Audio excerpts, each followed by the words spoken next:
Praise the lord. Good morning everyone. ದೇವರ ಪರಿಶುದ್ಧ ನಾಮಕ್ಕೆ ಸ್ತೋತ್ರವಾಗಲಿ. ಜೀವನದ ವಾಕ್ಯ 23ನೇ ದಿನಕ್ಕೆ ಸ್ವಾಗತ. ಈ ದಿನದ ವಾಕ್ಯ ಭಾಗವನ್ನು ನಾವು ನೋಡಿಕೊಳ್ಳೋಣ. 147ನೇ ಕೀರ್ತನೆ 1ನೇ ವಚನ. ಯಾಹುವಿಗೆ ಸ್ತೋತ್ರ, ನಮ್ಮ ದೇವರನ್ನು ಸ್ತುತಿಸುವುದು ಒಳ್ಳೆಯದು, ಸಂತೋಷಕರವೂ ಆಗಿದೆ, ಆತನನ್ನು ಕೀರ್ತಿಸುವುದು ಯುಕ್ತವಾಗಿದೆ ಎಂಬುದಾಗಿ ಇಲ್ಲಿ ನಾವು ನೋಡುತ್ತೇವೆ.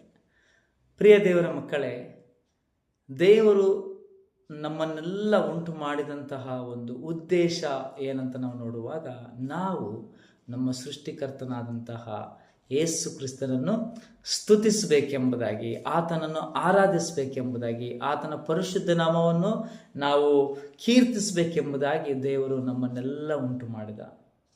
ಅದಕ್ಕಾಗಿ ಇಲ್ಲಿ ದೇವರ ವಾಕ್ಯ ಹೇಳ್ತದೆ, ನಮ್ಮ ದೇವರನ್ನು ಸ್ತುತಿಸುವಂಥದ್ದು, ಕೊಂಡಾಡುವಂಥದ್ದು, ಕೀರ್ತಿಸುವಂಥದ್ದು, ಘನಪಡಿಸುವಂಥದ್ದು ಅದು ಎಷ್ಟೋ ಒಳ್ಳೆಯದು. ಅದು ಮಾತ್ರವಲ್ಲದೆ ಅದು ಸಂತೋಷಕರವಾಗಿದೆ ಎಂಬುದಾಗಿ ನಾವು ನೋಡ್ತೇವೆ. ನಮ್ಮಲ್ಲಿ ಕೆಲವರು ದೇವರನ್ನು ಸ್ತುತಿಸುವಂಥ ವಿಷಯಕ್ಕೆ ಬಂದಾಗ, ದೇವರನ್ನು ಕೊಂಡಾಡುವಂಥ ವಿಷಯಕ್ಕೆ ಬಂದಾಗ, ದೇವರನ್ನು ಆರಾಧನೆ ಮಾಡುವಂಥ ವಿಷಯಕ್ಕೆ ಬಂದಾಗ ಅನೇಕ ಜನರು ಏನಂದರೆ ಬೇಜವಾಬ್ದಾರಿತನವನ್ನು ತೋರಿಸ್ತಾರೆ. ಅವರು ದೇವರ ಆಲಯಕ್ಕೆ ಆರಾಧನೆ ಮಾಡುವುದಕ್ಕಾಗಿ ಬರ್ತಾರೆ, ಆದರೆ ಅವರು ಬಾಯಿಗಳನ್ನು ತೆರೆದು ದೇವರನ್ನು ಆರಾಧನೆ ಮಾಡಲ್ಲ, ಬಾಯಿಗಳನ್ನು ತೆರೆದು ದೇವರಿಗೆ ಸ್ತುತಿ ಮಾಡಲ್ಲ, ಬಾಯಿಗಳನ್ನು ತೆರೆದು ದೇವರನ್ನು ಕೊಂಡಾಡಲ್ಲ. ಅವರು ಹಾಗೆ ಸುಮ್ಮನೆ ನಿಂತುಕೊಂಡು ತಮ್ಮ ಬಾಯಿಗಳನ್ನು ತೆರೆಯದೆ, ದೇವರಿಗೆ ಸ್ತೋತ್ರ ಮಾಡದೆ, ದೇವರಿಗೆ ಕೃತಜ್ಞತೆಯನ್ನು ಸಲ್ಲಿಸದೆ ಅವರು ಹಾಗೆ ಬಂದು ಸುಮ್ಮನೆ ನಿಂತುಕೊಂಡು ಅವರು ಹೋಗುವಂಥವರಾಗಿರ್ತಾರೆ. ಆರಾಧನೆ ವಿಷಯದಲ್ಲಿ, ದೇವರನ್ನು ಕೊಂಡಾಡುವಂಥ ವಿಷಯದಲ್ಲಿ ಅನೇಕ ಜನರು ಆಲಸ್ಯವನ್ನು ತೋರಿಸ್ತಾರೆ, ಬೇಜವಾಬ್ದಾರಿತನವನ್ನು ತೋರಿಸ್ತಾರೆ. ಮತ್ತು ಅದೇ ರೀತಿಯಾಗಿ ಸೈತನನು ದೇವರನ್ನು ಆರಾಧನೆ ಮಾಡಬಾರ್ದೆಂಬುದಾಗಿ ಅವರನ್ನು ತಡೆ ಹಿಡಿತಾ ಇರ್ತಾನೆ. ಅದಕ್ಕಾಗಿ ಇಲ್ಲಿ ದೇವರ ವಾಕ್ಯ ಹೇಳ್ತದೆ, ನಮ್ಮ ದೇವರನ್ನು ಕೊಂಡಾಡುವಂಥದ್ದು ಅದು ಒಳ್ಳೆಯದಾಗಿದೆ, ಅದು ಸಂತೋಷವಾಗಿದೆ, ಅದು ದುಃಖದ ಸಂಗತಿ ಅಲ್ಲ, ಅದು ಕೆಟ್ಟ ಸಂಗತಿ ಅಲ್ಲ. ದೇವರನ್ನು ಆರಾಧಿಸುವಂಥದ್ದು, ಕೊಂಡಾಡುವಂಥದ್ದು, ಮಹಿಮೆ ಪಡಿಸುವಂಥದ್ದು ಅದು ಕೆಟ್ಟ ಸಂಗತಿ ಅಲ್ಲ, ಅದು ಒಳ್ಳೆಯ ಸಂಗತಿ ಆಗಿದೆ.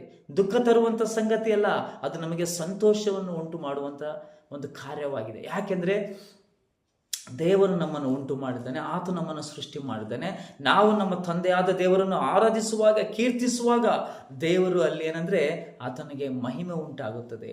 ನನ್ನ ಮಗ, ನನ್ನ ಮಗಳು ನನ್ನನ್ನು ಕೀರ್ತಿಸ್ತಾ ಇದ್ದಾರೆ, ಕೊಂಡಾಡ್ತಾ ಇದ್ದಾರೆ, ನನ್ನನ್ನು ಆರಾಧನೆ ಮಾಡ್ತಾ ಇದ್ದಾರೆ ಎಂಬುದಾಗಿ ದೇವರ ಸಂತೋಷವುಳ್ಳವನಾಗ್ತಾನೆ. ಅದು ಮಾತ್ರವಲ್ಲದೆ ಅದು ದೇವರ ದೃಷ್ಟಿಯಲ್ಲಿ ಒಳ್ಳೆಯದಾಗಿದೆ ಎಂಬುದಾಗಿ ನಾವು ನೋಡುತ್ತೇವೆ. ಅನೇಕ ಜನರು ಈ ವಿಷಯದಲ್ಲಿ ಬೇಜವಾಬ್ದಾರಿತನವನ್ನು ತೋರಿಸ್ತಾರೆ. ಪ್ರೇರೆ, ಈ ಒಂದು ದೇವರ ವಾಕ್ಯದ ಪ್ರಕಾರ ನಾವು ಯಾವುದೇ ಸಮಯದಲ್ಲಿ, ನಾವು ವೈಯಕ್ತಿಕವಾಗಿರಲಿ, ನಾವು ಕುಟುಂಬದಲ್ಲಾಗಿರಲಿ, ಅಥವಾ ಬೇರೆ ನಾವು ಸಭೆಗೆ ಹೋಗುವಂಥ ಸಮಯದಲ್ಲಾಗಿರಲಿ, ಎಲ್ಲೇ ಇರಲಿ, ದೇವರನ್ನು ಕೊಂಡಾಡುವಂತಹ ವಿಷಯದಲ್ಲಿ ನಾವು ಯಾರು ಸಹ ಆಲಸ್ಯವನ್ನು ತೋರಿಸುವಂಥದ್ದು ಬೇಡ. ನಾವು ದೇವರನ್ನು ಸಂತೋಷದಿಂದ, ಉತ್ಸಾಹದಿಂದ, ಹೃದಯಪೂರ್ವಕವಾಗಿ, ವಿಶ್ವಾಸಪೂರ್ವಕವಾಗಿ ನಾವು ದೇವರನ್ನು ಕೊಂಡಾಡೋಣ, ಆತನನ್ನು ಆರಾಧಿಸೋಣ, ಆತನನ್ನು ಸ್ತುತಿ ಮಾಡೋಣ. ದೇವರ ವಾಕ್ಯದ ಪ್ರಕಾರ ನಮ್ಮ ದೇವರನ್ನು ಆರಾಧಿಸುವಂಥದ್ದು, ಸ್ತುತಿಸುವಂಥದ್ದು ಅದು ಎಷ್ಟೋ ಒಳ್ಳೆಯದು, ಎಷ್ಟೋ ಸಂತೋಷಕರವಾಗಿರುವಂತಹ ಒಂದು ಕಾರ್ಯ. ದೇವರನ್ನು ಆರಾಧನೆ ಮಾಡುವಾಗ ದೇವರು ನಮ್ಮ ಜೀವಿತದಲ್ಲಿ ಕಾರ್ಯ ಮಾಡುವಾತನಾಗಿದ್ದಾನೆ ಮತ್ತು ನಮ್ಮ ಜೀವಿತಗಳಲ್ಲಿ ಶಾಂತಿ ಸಮಾಧಾನವನ್ನು ಕೊಡುವಾತನಾಗಿದ್ದಾನೆ. ನಾವು ಆರಾಧಿಸುವಾಗ, ಸ್ತುತಿಸುವಾಗ ದೇವರು ಬಂಧನಗಳನ್ನು ಆತನು ಬಿಚ್ಚುವಾತನಾಗಿದ್ದಾನೆ. ಪ್ರಿಯರೇ, ಅದಕ್ಕಾಗಿ ನಿಮ್ಮಲ್ಲಿ ನಾನು ಕೇಳಿಕೊಳ್ಳುವಂಥದ್ದು ಏನಂದರೆ, ದೇವರ ವಿಷಯದಲ್ಲಿ, ಆರಾಧನೆಯ ವಿಷಯದಲ್ಲಿ, ಸ್ತುತಿಸುವ ವಿಷಯದಲ್ಲಿ ನೀವು ಎಂದಿಗೂ ಸಹ ನಿಮ್ಮ ಹೆಜ್ಜೆಯನ್ನು ಹಿಂದೆ ಇಡಬೇಡ್ರಿ. ನೀವು ನಂಬಿಕೆಯಿಂದ, ಸಂತೋಷದಿಂದ, ಉತ್ಸಾಹದಿಂದ, ಪೂರ್ಣ ಮನಸ್ಸಿನಿಂದ, ಶಕ್ತಿಯಿಂದ ನಾವು ದೇವರನ್ನು ಕೊಂಡಾಡೋಣ. ಯಾಕೆಂದರೆ ಅದು ಒಳ್ಳೆಯ ಕಾರ್ಯವಾಗಿದೆ ಮತ್ತು ಅದು ಸಂತೋಷಕರವಾದಂತಹ ಒಂದು ಕಾರ್ಯವಾಗಿದೆ. ಆಮೇನ್. ಸೊ ದೇವರು ಈ ವಾಕ್ಯವನ್ನು ಆಶೀರ್ವದಿಸಲಿ. Thank you and God bless you all.